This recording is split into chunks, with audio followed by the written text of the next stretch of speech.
Hi fans, this is John Crook. It won't be long till this place is up and running and a new era in Phillies baseball begins. But tonight we're going to look back at 2003, a year when we said goodbye to Veterans Stadium and welcomed a new hero in town. Jim Thome blew into Philly like a breath of fresh air. Fans fell in love with his powerful swing, but there was more to it than that. He was a man of the people, a humble star from working-class roots that they could connect with, the perfect guy to lead us into the future.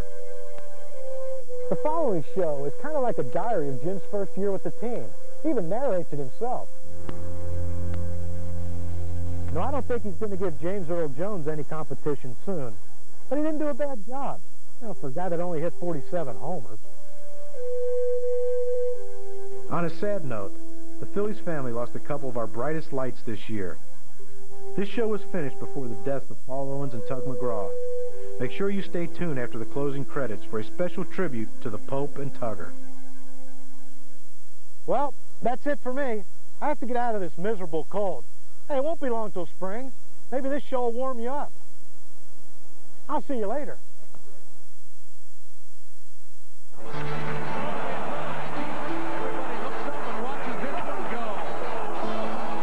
In the fall of 2002, I faced the toughest decision of my life. As a free agent, I had to choose between staying with the team I had always played for in a city that I loved or moving on to greener pastures.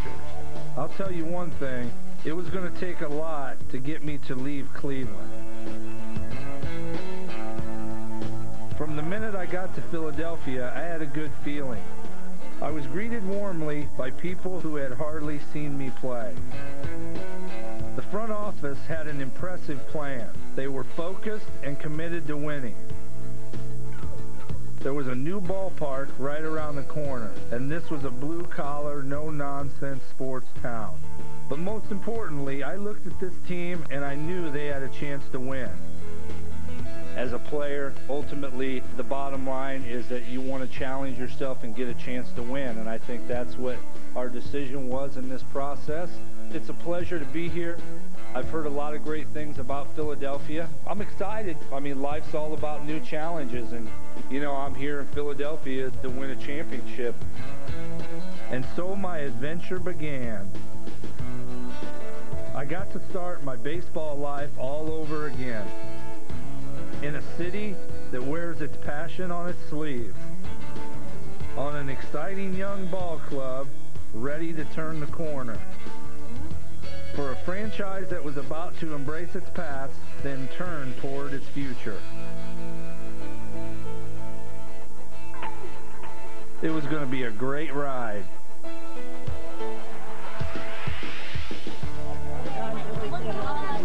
Thank you very much. Really looking forward. Oh, thank you. Thank you. Appreciate it. Yeah, it'll be fun. It'll be fun.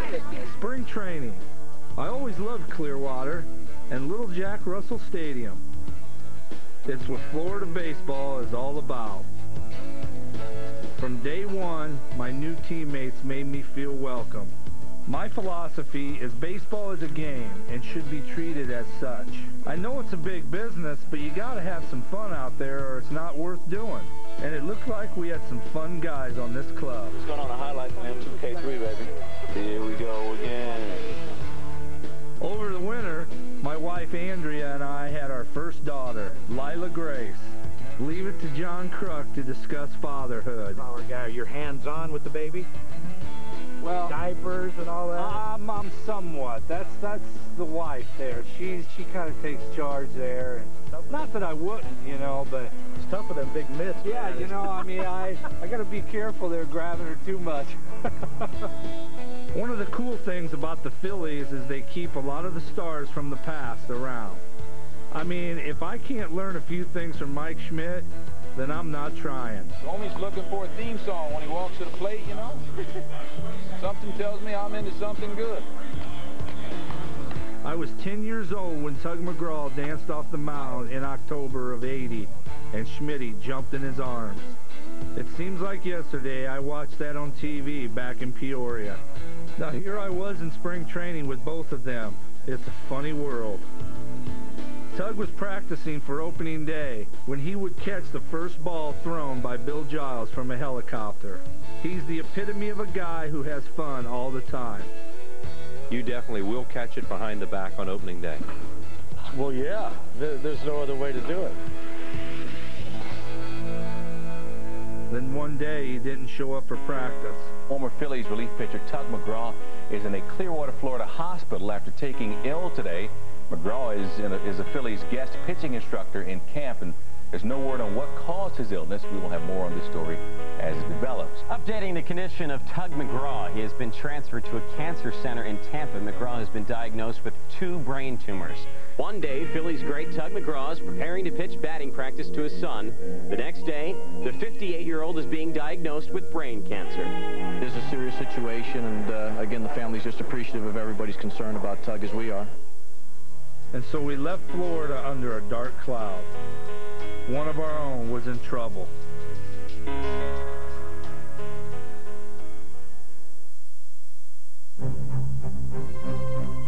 Opening day is always special. There's a buzz of anticipation that you don't find before any other game. This year was a little different for me. I was in a new league with a whole set of new pitchers I had to learn. And for the first time in quite a while, America was at war on opening day. Don't think that wasn't on our minds as we started the long journey to October.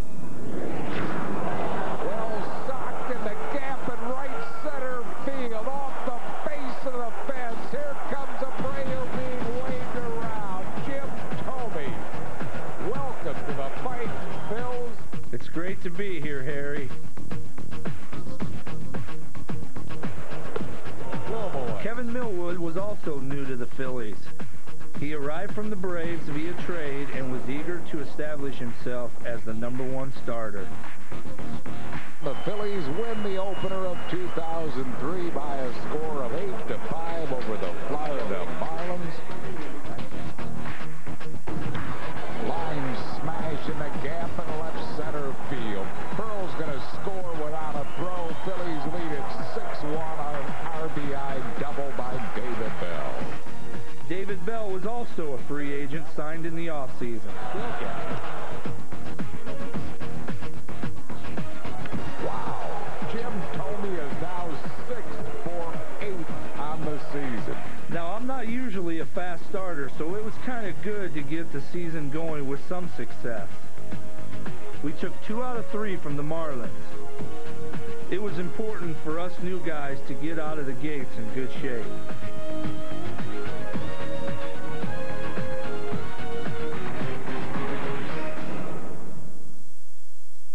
Ladies and gentlemen, as you're aware, Tug McGraw could not be here today because he is in Florida recovering from surgery.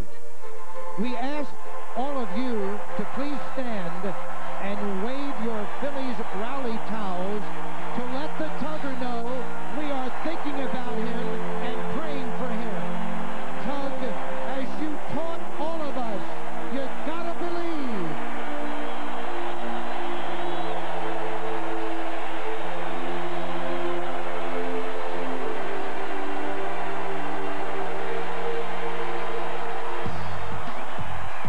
The home opener was a gray, chilly day, much the same as the first game ever played here in 1971. It was the start of a season-long celebration to remember the vet.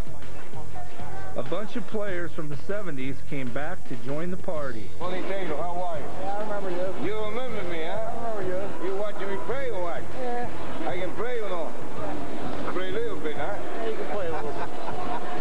Enjoy it. Bye. Batting fourth, number 25, first baseman, Jim Thome.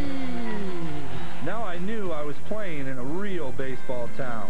Number 37, Real Cornell. Oh yeah, there's that reputation I heard about. But it wouldn't be long before Real turned those boos around. His first at bat at Veterans Stadium. Smokes it to deep left center field. How'd I know? Off the top of the fence.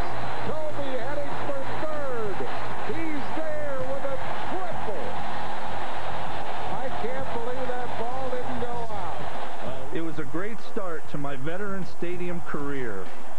Unfortunately, the rest of the day didn't go as planned. It's out of here. Grand slam. Reggie Sanders. But the next day, the offense exploded. He's got himself a 5-hit game. In the gap all the way back to the fence. And the Phillies lead it 14-1. The 5th hit of the afternoon for Jimmy Rollins. Now there's a guy who has fun playing ball. Back in the 70s, the Pirates were the Phillies' biggest rival. Every year, it seemed like the two teams slugged it out for the NL East. It was great to see the Pirates in those funky yellow unis again. On Sunday's game, Brett Myers showed that electric stuff that's going to make him a great pitcher. Myers strikes out the side. That is 4 strikes. And up in the broadcast booth, Senator Jim Bunning had some great comments about his old teammate.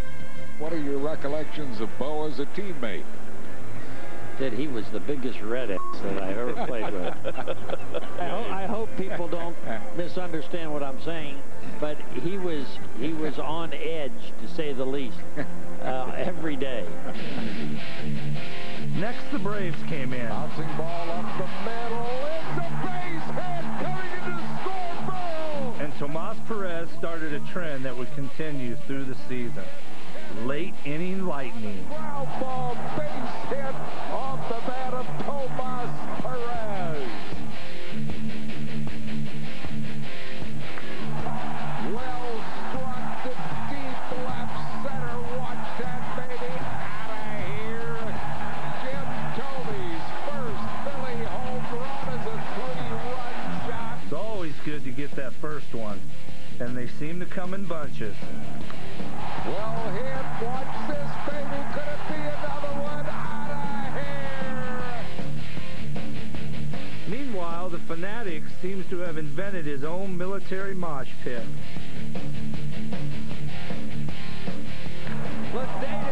Then we rolled into Cincy, where the offense exploded again. 3-run home run for Ricky Leday, and it's a 13-run inning for the Phillies.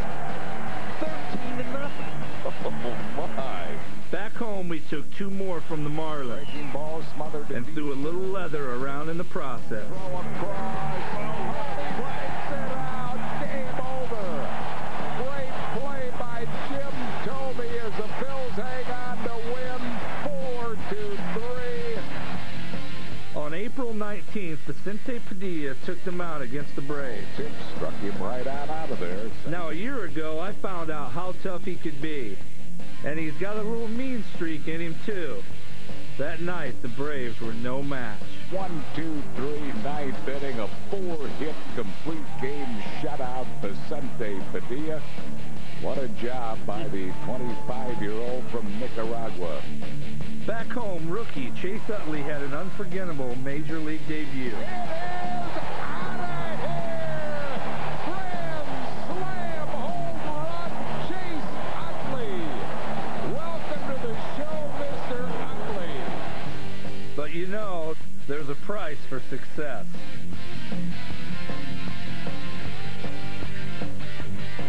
And the next day, John Kruk hatched a plan to further initiate the rookie. Chase was called into the manager's office to discuss the legitimacy of his home run. You know, as a 10-year Major League vet, I'm a member of the Major League Baseball Rules Committee, and we had some problems with you. They didn't put you on the roster, so we're going to have to...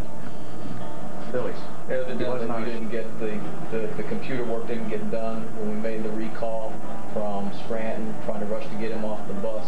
They're going to fine the Phillies $250,000. They have to forfeit every game that Chase has participated in this year. They get to be pinched hit too? They went 0 for 1? Yes.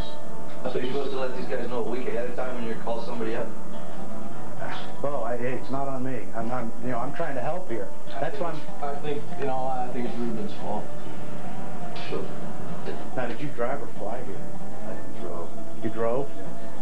That might help, but, I think what Major League Baseball wants to see, they want to see a plane ticket to know that you were actually called by the Phillies. You didn't drive up here by yourself. That could be a problem. So we're going to try to, like I said, we're going to try to fix that. Now, do you own or rent in Scranton? And here, and Philly, do you? God. You know what the biggest problem is with this whole thing? Do you honestly think Major League Baseball would make me a member of the league? All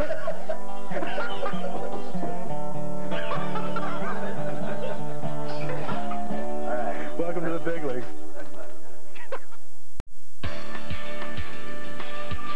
Sunday, April 27th was a special day in many ways. It was the first warm day of the season. Real springtime baseball weather. And the fanatic was celebrating his birthday. He doesn't act 24.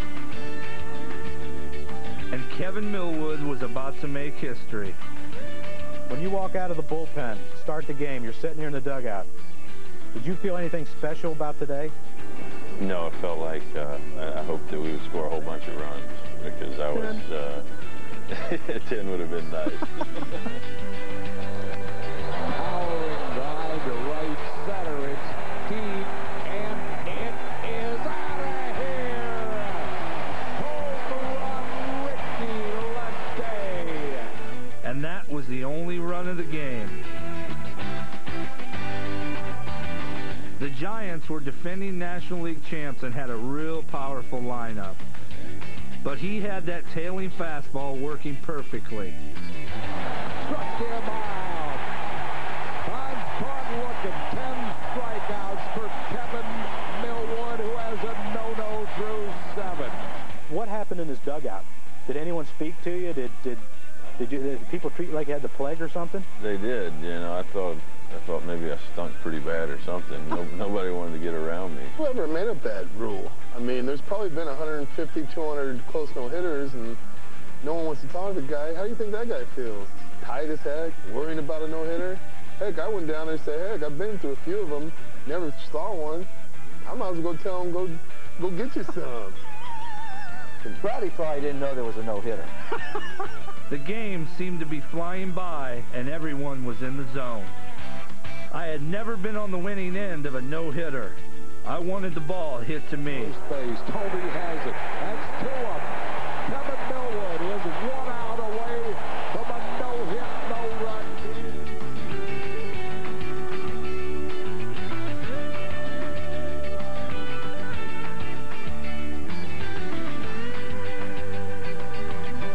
Should be it. He puts it away, and Kevin Millwood has pitched a no-hit, no-run game at Veterans Stadium. Look at the dugout come swarming out to hug Millwood, wife Rena, everybody on their feet here at Veterans Stadium, 30,000 plus. What a day. I guess you could say I have an all-or-nothing swing. Whoa, if this was fair, let's see. Well, nothing is more fun than when you get all of it. Home run by Jim Thome, way up into the upper deck in right field. Another guy who liked to reach the upper deck at the vet is Greg Luzinski. Turns out he's going to have his own restaurant at the new ballpark called Bull's Barbecue. I might just be a regular there next year. Obviously, I have a respect for food.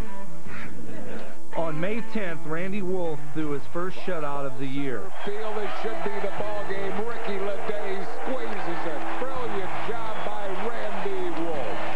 Wolf a 5-hit shutout, his 5th career shutout.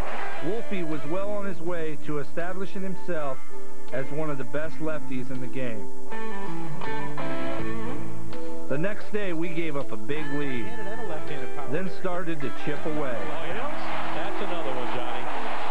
9-7. I'm telling you, it's not over, Wheels. You got to believe. But the Astros had that big hammer in the pen.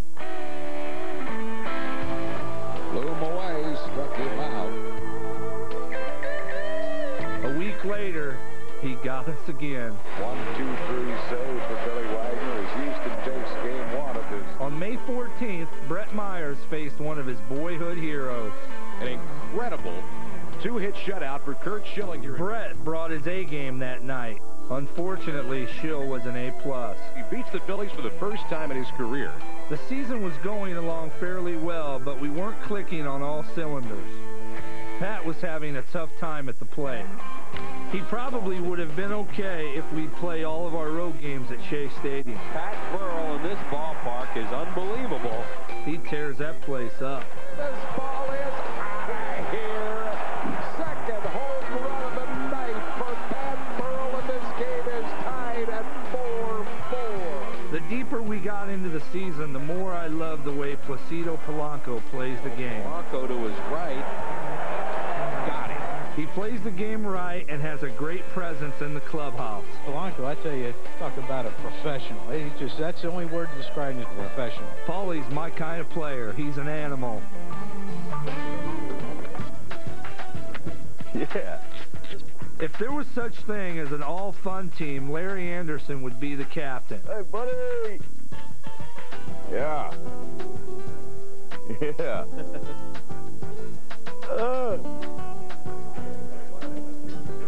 Hey! What are you doing? Getting ready for photo day with my disposable camera.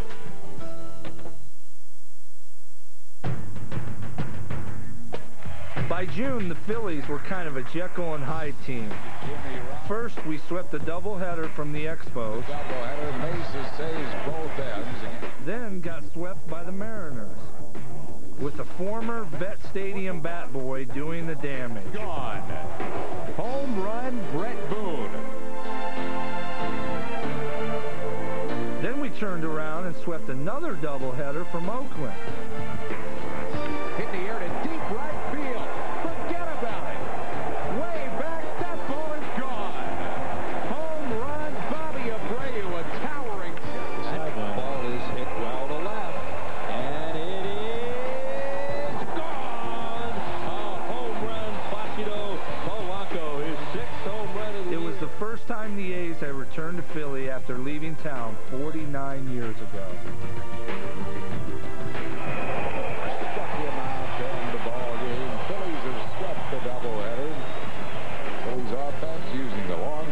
Situational hitting, working walks, doing everything to score runs, which they did. 15 runs in the doubleheader.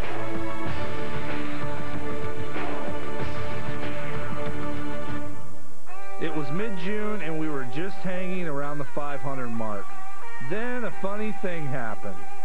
We were getting blown out in the game against the Reds when Adam Dunn took Levy out at home plate. They got a play on him. He's going to be out at home plate as he runs Mike Lieberthal over. Well, that's something in a game where it's 10-0 and you do that.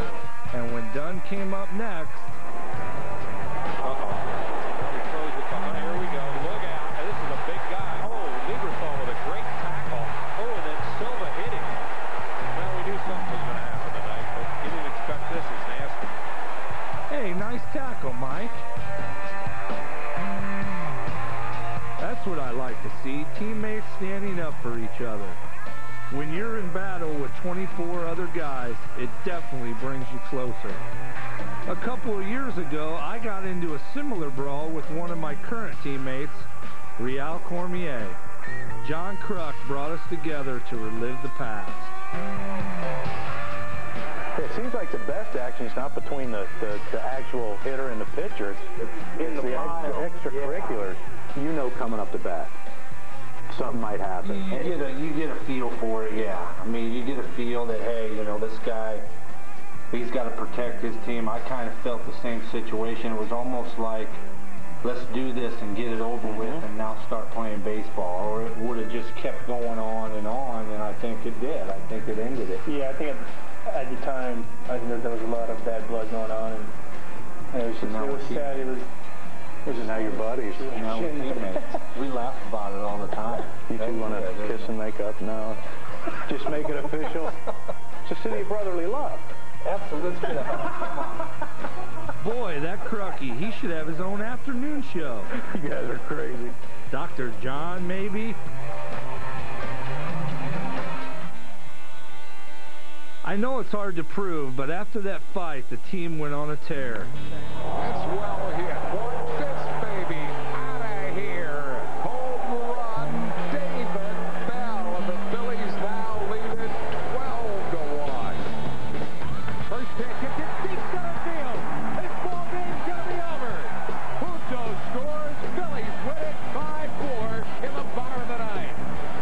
David Bell, the hero here at Veterans Stadium tonight. On June 19th, we had a real character game against the Braves. We were down by 2 as Mike Hampton took a no-hitter into the 8th. Line drive, right field, falling fast, in for a base hit. And Marlon Byrd breaks up the no-hitter.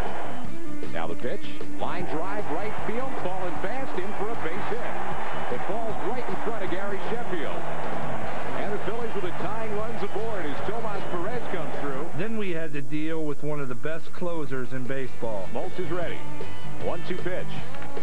Flared out into right field, in for a base hit. Marlon Byrd scores. Nick Puto scores.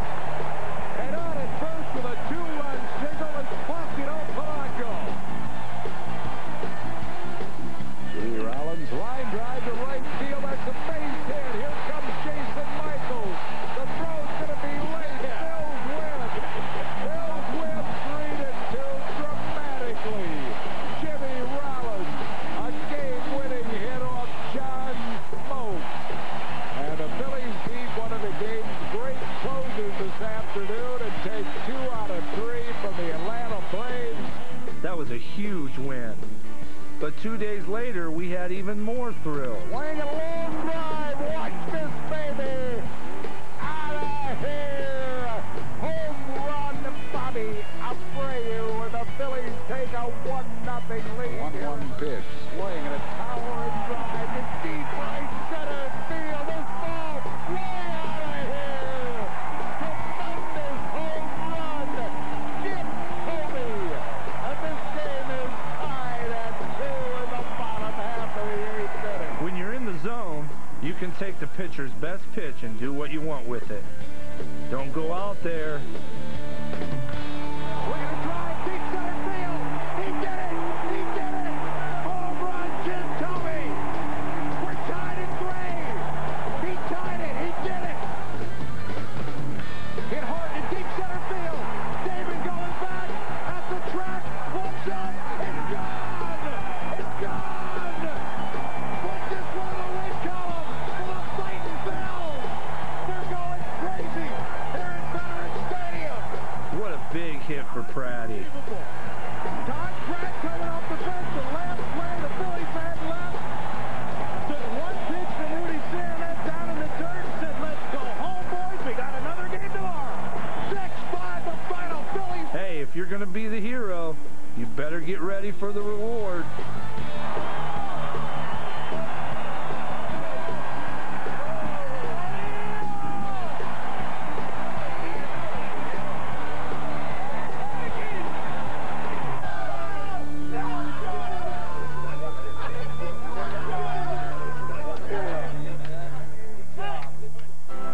The best part about that game was that we did it in front of a lot of those Philly stars from the 80s. Schmitty and Lefty and the boys were back for the weekend and got to experience some of those old-time Veteran Stadium goosebumps. For the Phillies of the 1980s. Keep it going, boys. Bouncing ball is short. It might be 2. J-Roll's going to take it himself. It is a 6-3 double play. It is out of here. Dead center field home run to Bobby Abreu. Brett Myers' first shutout in his major league career. The 22-year-old, a 3-hitter. His second complete game, his first career shutout. What a job by Brett Myers.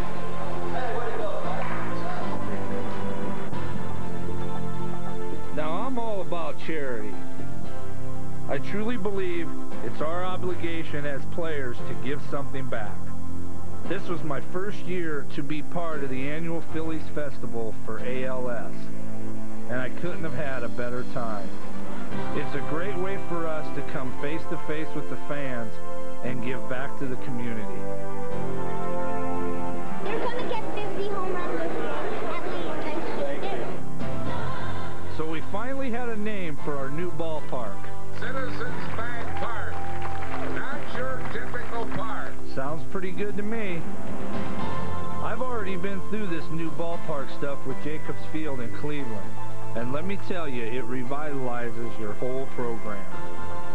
With a grass field and modern facilities, it really helps the ball club, and the fans get much closer to the action. It's a huge boost to the whole city. This is where my little girl is going to learn the game of baseball.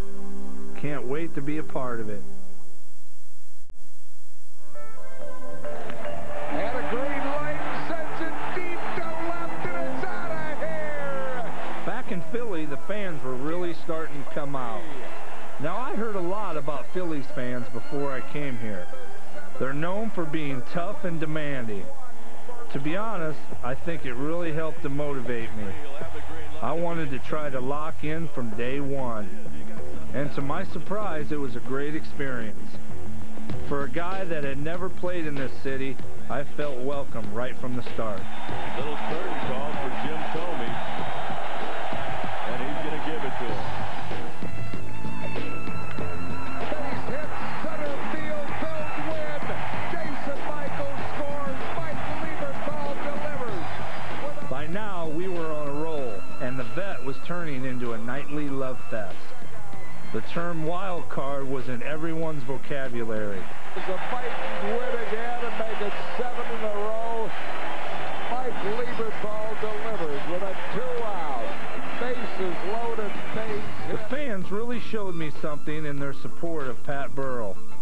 I know firsthand what it's like to lose your stroke and struggle at the plate. Believe me, it's no fun. But it's a lot worse when the home crowd gets on your case. Don't think Pat didn't appreciate it. He's a mentally tough kid with a ton of talent, who's going to come out of this just fine. Someday he'll look back at the trials of 2003 and realize it made him stronger. Another guy who was having problems was David Bell. Well, his defense was fine, but his offensive game just wasn't there. Turns out his back was killing him. Not that he'd say anything or make excuses. The guy's a gamer. But he finally had to leave the lineup.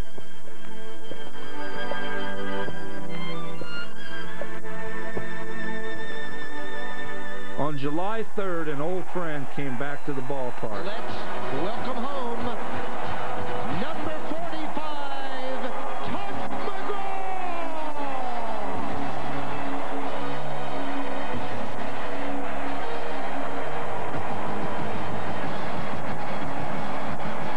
Boy, if that's not great medicine, I don't know what is. And with promise changing the number out in right center field from 39 to 38, Tug McGraw. I tell you, after all the reports we were hearing coming out of spring training, we didn't know if we'd see this day, and what a great moment right here in Phillies baseball. The guy that closed out their only World Series championship and back in town, getting a great ovation by this unbelievable crowd.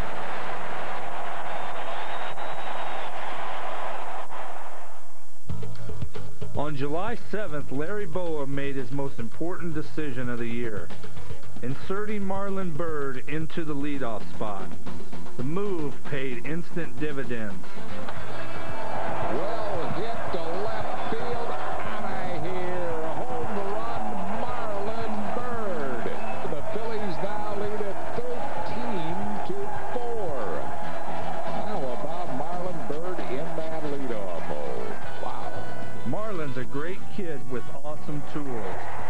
He just needed a boost of confidence. Bo turned him loose in the leadoff spot, and Marlon did some serious damage. Drive into deep left center field. It's a gambler. The game is over. It's out of here. 3-run home run, Marlon Byrd. A walk-off home run, and the Phillies win it 5-2. Here in the 11th inning, the 4th hit of the game for Marlon Byrd.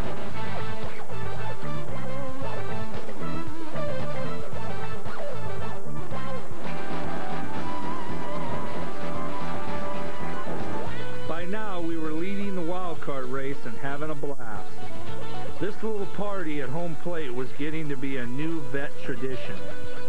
The young guys called it the beatdown. The theory is simple. You win the game, you get crushed by your teammates. Can't have much more fun than that.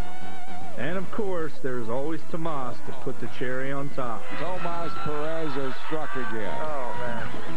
Tomas Perez has line drive to the gap in left center field. Base hit, Phil's win. 4-3. Tomas Perez delivers with a hit to left center field, and the Phillies win it in the 11th by a score of 4-3. Tomas being mobbed as he turned the bag at first base. A gapper, a game winner for Tomas Perez as the Phillies have won in 11. Uh-oh, here they come. Here they come. You knew that was going to happen. You knew that was going to happen. Tomas Perez, who's been the pie man all year. Now the payback. Now the payback, Tomas.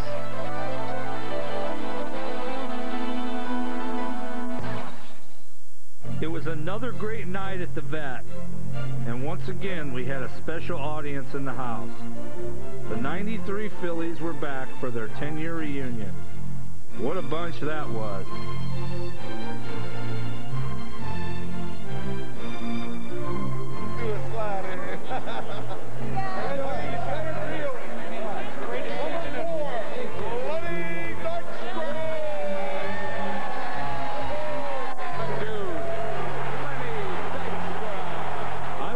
Breaking in when those guys were tearing up the league, and boy did that look like fun. They didn't have the talent of some of their opponents. They just had this intense desire to kick butt and have a ball doing it. Throwback baseball. No wonder they're still loved in this city. I only hope we can bring some of that spirit to Citizens Bank Park. Speaking of ballparks, every fan has that special place, the place where they learn to love baseball. For a lot of people around here, it was the Vet. For me, it was Wrigley Field. Growing up outside of Chicago, my family would often take trips to Wrigley. It was a childhood dream come true for me to play there. Well, Doc, watch this, baby. Way out of here, out of the ballpark. Off the buildings across the street. Phil's lead at 3-0 on a tremendous home run. Jim Thome. That's one of those balls you just look at in awe off the bat of Jim Thome. Now, I'm not much for milestones, but this one was special for me. To get my 1,000th career RBI in Wrigley in front of my family and friends was something I'll never forget.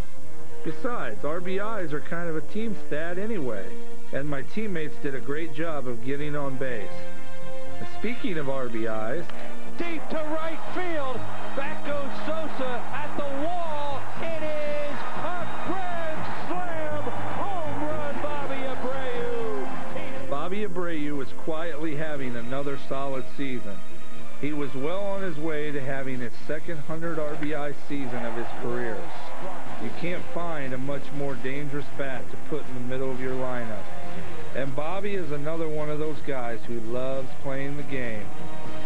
Right field, and this ball is caught brilliantly by Bobby Abreu. Meanwhile, down in Florida, a new rivalry was beginning to take shape.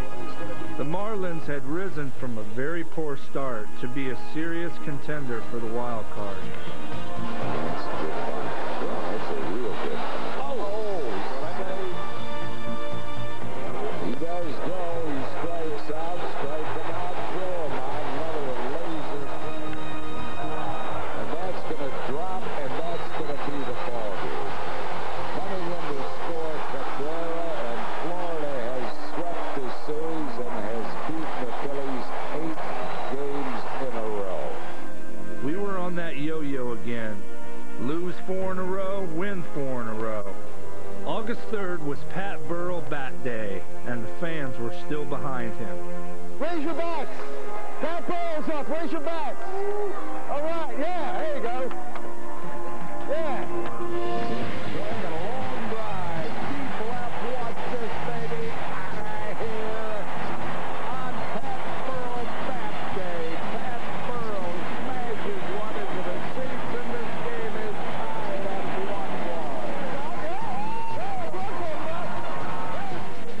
what did Pat do to celebrate? He dyed his hair, just like the bench dogs. Long drive, watch this baby out of here. Line drive, home run, Pat Burrell, and the Phillies take a 7-5 lead here in the 10th inning. Now, as a fashion statement, I'm not sure it works for everybody. I wonder if it would look good on some other people. That'll work. Ouch. I don't think so. Looking good. In the first weekend of August, we celebrated all the wacky stuff that happened at the vet. What a blast.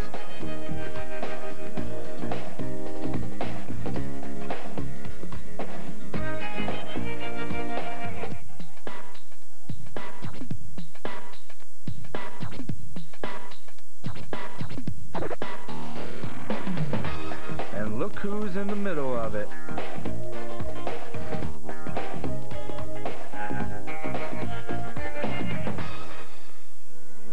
On August 12th, they raised the last piece of steel on Citizens Bank Park. We had all signed the beam, then watched as it topped off the new ballpark. It was a nice tribute to the army of workers that are dedicated to bring it in on time.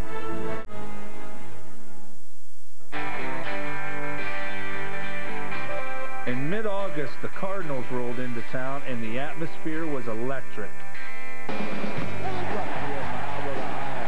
They were one of our main rivals for the wild card, and this was our chance to make a statement. The fans were really into it. We came out smoking. Base hit left field. Thome's going to be waved at the throw from Pujols, and Thome is safe at home plate. And the Phillies lead it 4-0. Now the Army bounced up the middle. Nice play, Jimmy Rollins to Utley, and they turn the double play on another fine scoop by Jim Thome. Breaking ball hit high in the air to right field. Back goes Palmeiro at the wall. It's gone!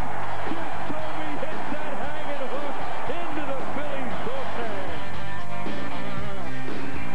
Home third strike struck him right out of there. A 1-2-3 save for veteran Dan Plesac. For Game 2, Tug brought his 3 sons. I got my son Matthew, right here, he's 7. I got my son Tim. He's I don't 50. think he I'm way older than 7. I don't think he wants to tell you how old he is. And then I have my son Mark. He also brought the karma. He's from Illinois. Well, you know, He's to center field. Edmonds a long run. It's going to go! Hello, Jim Thome.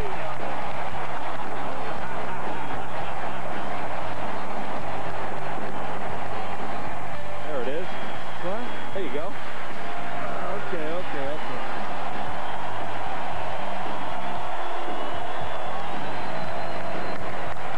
It's amazing how these fans are, isn't it, Tug? I mean, you get a few people out and they love you forever, don't they? Jose Mesa records his 22nd save as the Bills win by a score of 5-4. Game 3 was broadcast around the country, and Amari Telemaco rose to the occasion.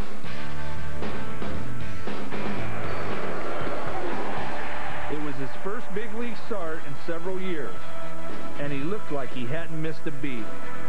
The 1-0 pitch. Long drive. Watch this, baby. Tremendous home run. Into the upper deck, and it got there that quick. Jim Thome and the Phillies lead it 4-2. You talk about crunching the baseball. Wow. Long drive by Burrell. Watch this, baby. Out of here. We were having fun.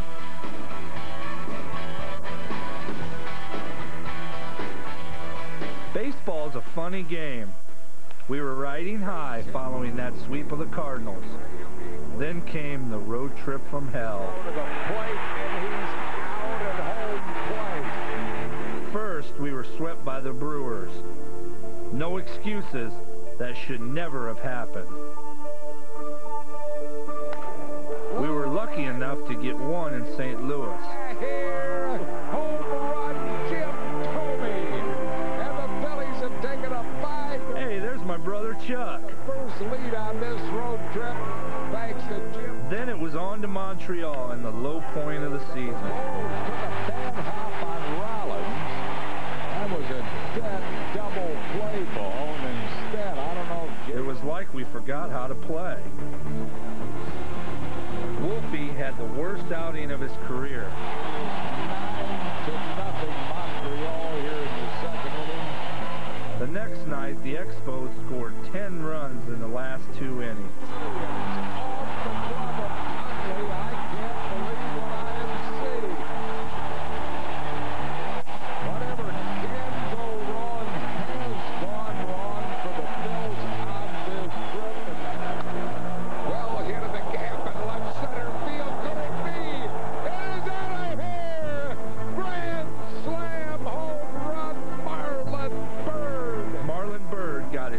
Grand slam, but that wasn't enough.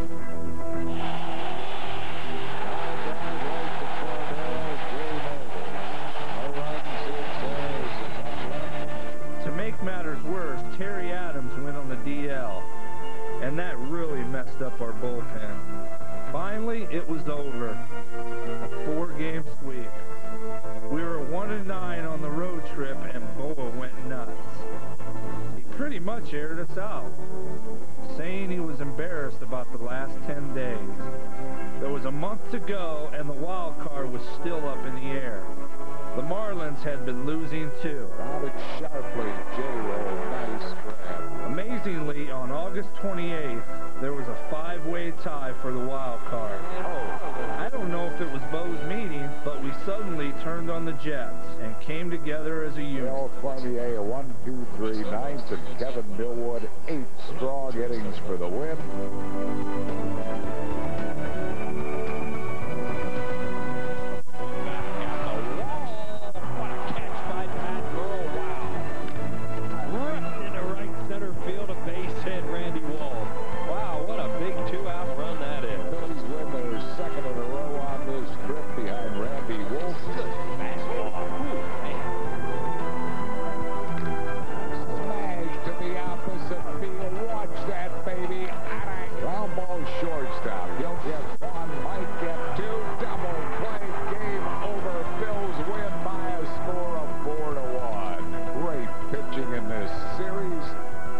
The Mets to end the road trip. Plesac stretches the 0-1. Then went 6-1 at home. Out of the mound, funny hop, but Plesac's got it. Throws to first.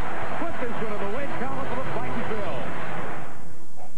Part of our resurgence was due to the hot bat of Mike Lieberthal. Base hit, left center field, game over. Phils win by a score of 6-5 on a 2-out RBI single. Mike Lieberthal.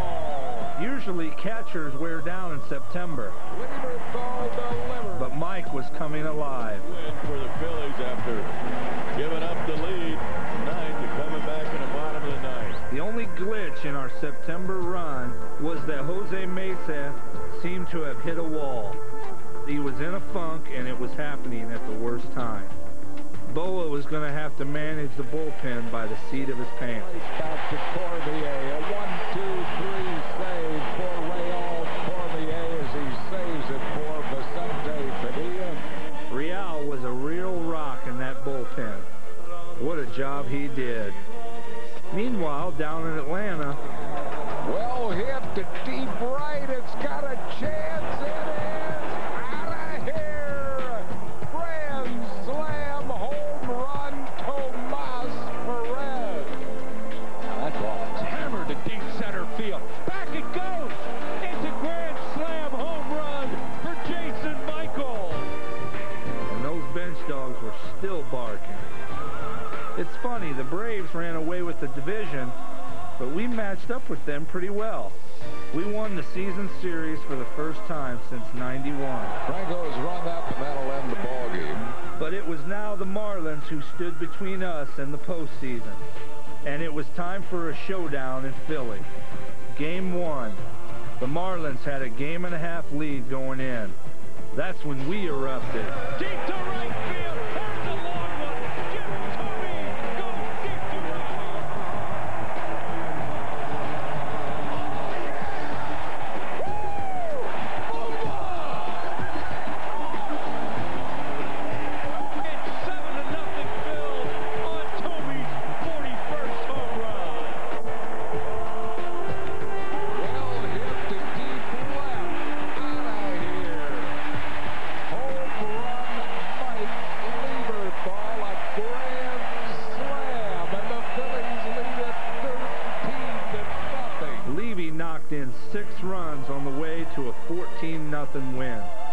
Vicente won his 14th, giving the team 4 pitchers with that many wins for the first time in 100 years.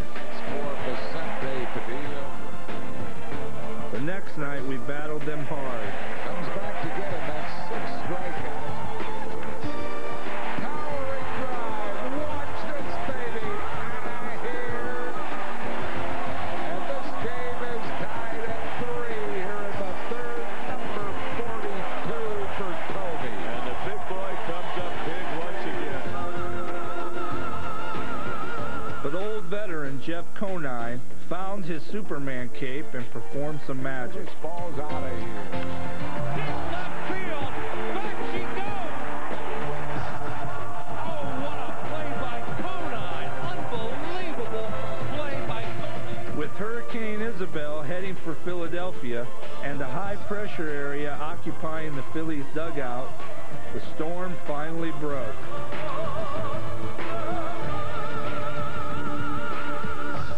And that set the stage for Game 3. The game was switched to the afternoon in an effort to miss Isabel, and a weird vibe was present from the start. The few fans who braved the weather really got their money's worth. Pitch, breaking ball, popped him up into shallow right. The wind's going to carry it out. It is dropped by Lee. 1 scores. Here comes another one. 2 score. This game is tied at 3, and the wind helps the Phillies here at Veterans Stadium.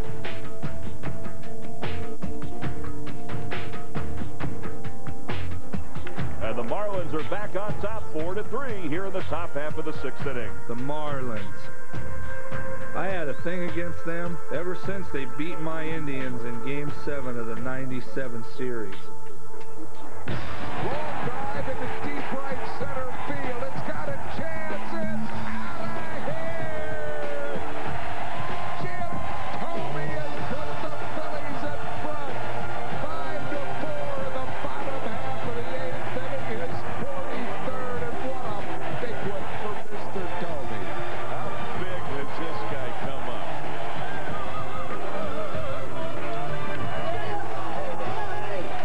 Give up foul. Lieberthal comes back. Game over. Bills win 5-4.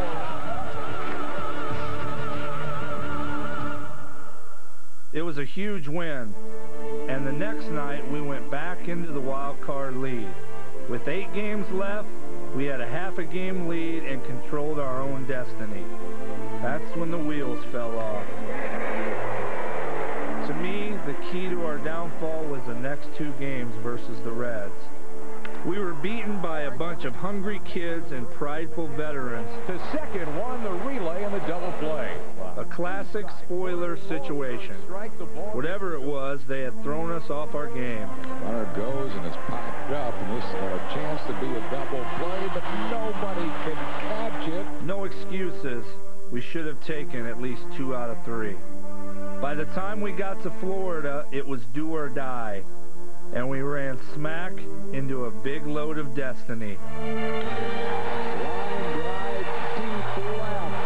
This ball's out of here. My, oh my. Jeff Thome. The Marlins have come back to take Game 1 of the critical 3-game series. This is well hit to left field. Out of here. Fly ball left field. Thome puts it away. Game over. Florida's hung on to win by a score of 6-5.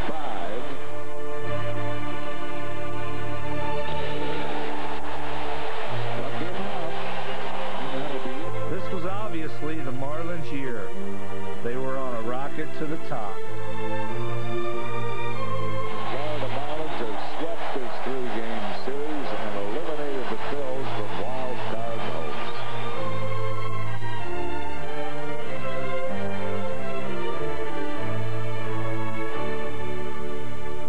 Sure, it was disappointing to come this far and to lose a playoff spot in the last week. But I look at it as a springboard for next year. There's nobody in this division we can't compete with. 2-1 pitch. Swing and a looper into right field. It's going to drop for a hit. Phil's win by a score of 5-4 here in the 11th inning. I believe that Pat Burrow will rebound from this season, and you'll see a real power surge in left field.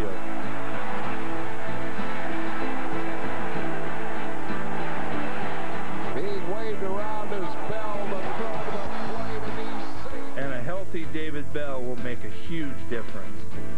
Philadelphia didn't get to see the real David Bell this year. Believe me, he can cut it. Bell, what a play by David Bell. Our defense is solid, and this lineup has a chance to put up monster numbers. The Phillies have hit 2 grand slams in this game. The rotation is strong with Wolf, Myers, and Padilla. 3 great young arms. And bringing back Kevin gives us a strong presence at the top of the rotation. I'm sure glad he's back. Then Ed Wade went out and really strengthened the rotation. Happy for the opportunity. I know Sean Green, I'm glad that the Phillies wanted me this badly, and I'm just going to come there and try to win. That's what I'm all about. I'm all about playing baseball and winning. I like this guy a lot. The Phillies have spent a lot of time in the news this offseason, and all for the right reasons. Such is the case again today. Free agent pitcher Tim Worrell has signed with the Phillies a 2-year deal worth a reported $5.5 million. But the biggest move was getting Billy Wagner to anchor the bullpen. He's such a stud. One of the top 3 closers in the league. He throws high-octane gas. I think Larry will be able to breathe a little easier in late innings next year. Man, I wish it could start tomorrow. Tremendous home run. Jim Thome, and the big man delivers again.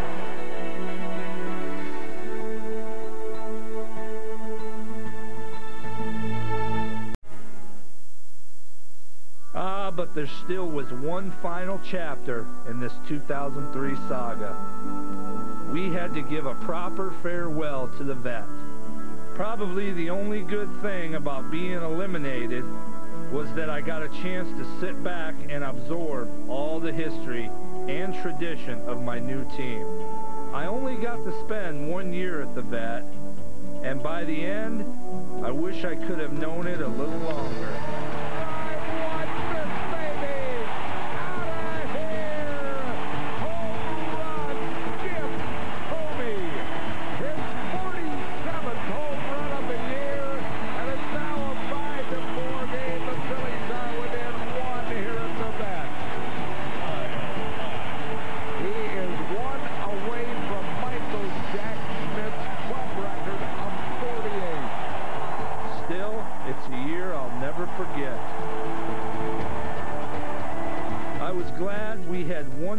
Comeback win in us.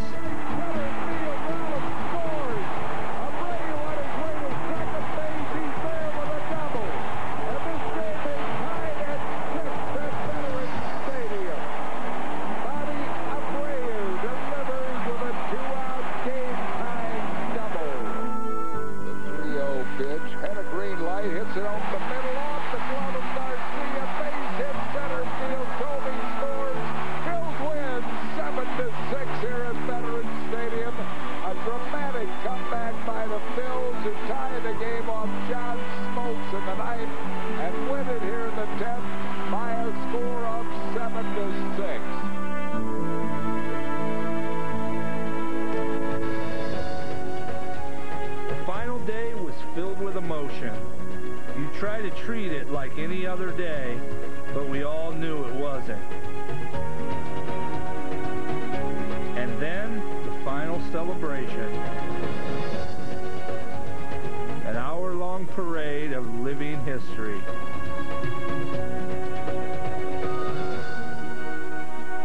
I was humbled to be a part of it.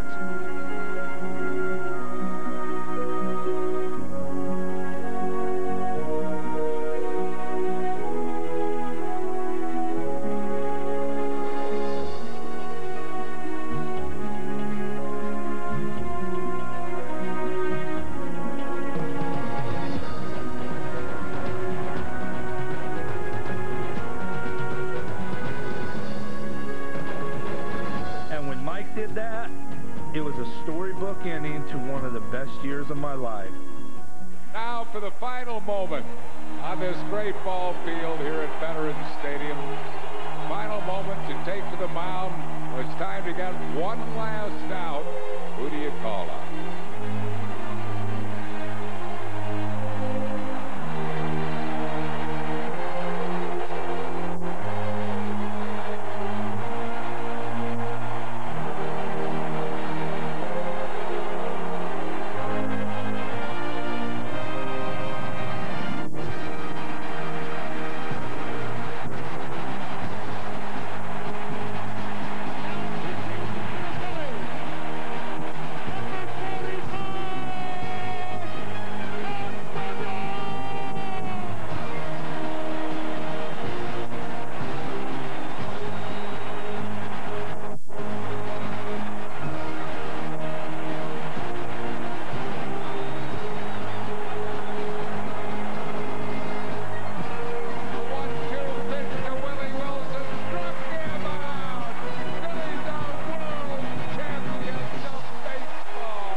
We'll see you on opening day.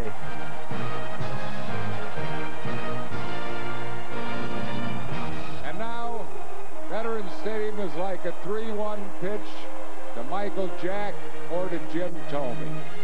It's on a long drive. It's out of here. God bless you. And so it was over. We had properly put the past to rest. And now it was time to look to the future. Great things are on the horizon around here. You're going to see an exciting young team in a beautiful new baseball palace. A team and a city that's ready to win.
Been coming here 26 years of my 31-year-old life, working, fan, love it. It's the only place I know. Surely miss. A lot of memories. Yeah. I really can't think of anything to say. It was just I said it for us. I loved every minute of it. Change is good. Here's to the vet. Last night at the vet.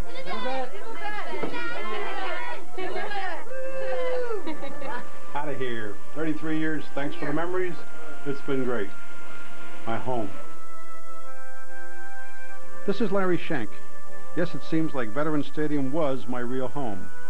For me and hundreds of other people in the Phillies family, this was a special place filled with wonderful memories and lifelong friendships. All of us will never forget the closing ceremonies after the last game.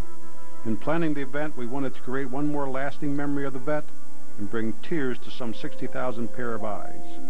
we believe we accomplished both. Then came the move out of the offices. In the days before the final office lights were turned out, two of the brightest flames in our long history were extinguished. Within a few days of each other, Paul Owens and Tug McGraw both lost their long, brave battle with illness, but they left behind a warm legacy of great achievements and even greater character. They'll both live forever in countless late-night stories and in our hearts. When I think of Paul Owens, I often think of a young Phillies employee he helped to inspire.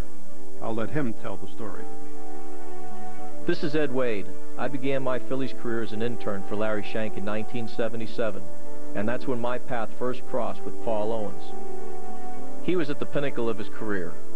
As Phillies general manager, he had built the ball club into a National League powerhouse, using a nucleus of all-star players he had drafted as farm director and filling in the necessary pieces through trades. He was as good a judge of talent as has ever lived, but also he had the ability to see into a player's heart. Under his watch, the Phillies enjoyed their most successful era, going to the postseason 6 times in 8 years. In 1983, he even managed the team to a pennant, and the sight of him running around the vet turf like a little boy was something to behold. Yet for all his success, he was one of the most down-to-earth people you could ever meet. He was a friend to everyone in the organization, from the PR intern to the star player. He might not always remember your name, but he knew what you did, and he knew that you were a part of his team. Aside from his passion for life and love for the game, probably his greatest trait was his loyalty. He had chances to change his direction many times, but elected to stay with the Phillies for an incredible 48 years, with a record of accomplishment that will be impossible to equal. In the later years, Paul served as an advisor to the ball club and proved to be an invaluable resource to me when I took over as GM in 1997. It was an honor to have a man of his credentials and character to help as a guide in my career. And while Paul was a fixture around the ballpark each season, there was one special time of year that he loved the most, spring training. Yet he'd rarely watch the big league club play at Jack Russell Stadium, instead choosing to spend countless hours on the rooftop of a building named in his honor, watching young minor leaguers play ball. Of all the various aspects of professional baseball, Paul Owens loved player development the most. Watching a field of raw, talented kids and trying to see into their future was his ultimate passion. Paul didn't make it to spring training this year. He was too busy fighting chronic respiratory problems. But there was no way he was going to miss the annual presentation of the award in his own name, given to the outstanding minor league player and pitcher in the organization. And 2 days later, he summoned the strength to participate in the closing ceremonies at the Vet. It was there that he got a final curtain call from the legions of fans who watched his players over the years, a fitting ending to a great career and a great baseball life. Sitting with Paul as the entire history of the past 33 years paraded before us was one of the greatest thrills of my life. Many of those players and the great memories they created came courtesy of Mr. Paul Owens. But the star of the show that day was a man who had been through his own ordeal that year, a man responsible for the greatest moment at Veterans Stadium. I'll let his best friend tell that story. This is Larry Christensen. I began my big league career in the early 70s and found an instant friend in Tug McGraw. By the time Tug got to Philly, he was already an established veteran with 2 World Series under his belt. We were a young team looking for an identity, and he helped provide it. Not only did he bring a great work ethic filled with fun and excitement, but he also preached a sense of team unity. He constantly reminded us that we had the greatest job in the world, being a big league baseball player, and should enjoy it to the hilt. Tug was a great organizer of team parties, bonding the players and their wives into one big family. And of course, he brought that Irish leprechaun's view of the world with him every day. His on-field heroics were legendary, especially the incredible run during the second half of the '80 season, his unhittable pitches down the stretch drive, and the gut-wrenching performance during the postseason.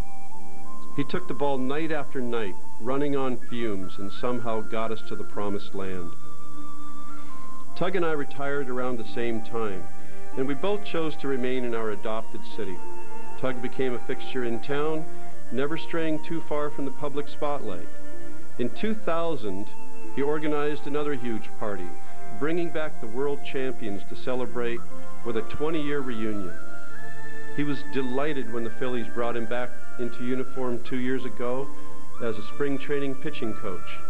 He always seemed happiest around the ballpark. Last spring, Tug was diagnosed with cancerous brain tumors. Facing an uncertain prognosis, he met the challenge head-on, vowing to try to beat the disease.